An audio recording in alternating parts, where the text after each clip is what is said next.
In this video, you'll learn how to remove permissions for shared files or folders in Google Drive. This is really useful when you've shared something in the past and no longer want certain people or groups to have access, or if you just want to tighten up who can see your documents. First, open Google Drive. You can do this in any modern web browser by going to the Google Drive website and signing into your account.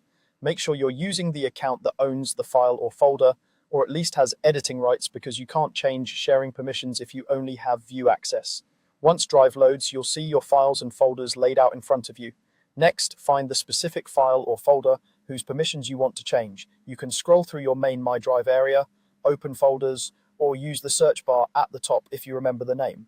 When you found it, move your mouse over that file or folder and right-click on it. This opens a context menu with several options. From that menu, click Share. This will open the sharing window for that item. Here you'll see who currently has access, as well as any link sharing settings that might be enabled.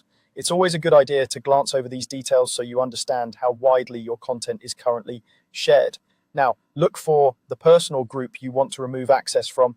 In the access list, you'll see names or email identifiers along with their permission level, such as viewer, commenter, or editor. If there are a lot of people listed, you may need to scroll within that window, but everyone who has direct access through sharing will appear there. Once you've found the correct entry, click the drop-down menu next to their name. This drop-down typically shows their current role, like editor or viewer. Clicking it will reveal different permission options. One of these is Remove Access. Select Remove Access. This tells Google Drive that this person or group should no longer be able to open the file or folder at all.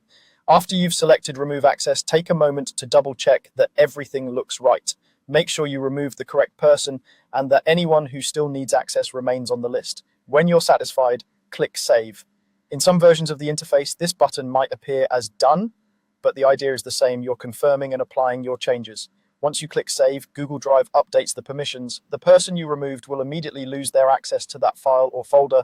They won't be able to open it from old links, and it will disappear from their drive if it was previously shared with them. If you ever change your mind, you can come back to the same sharing window later and add them again.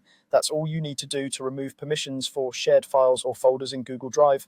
By regularly reviewing and updating who has access, you keep your documents organized and your information more secure.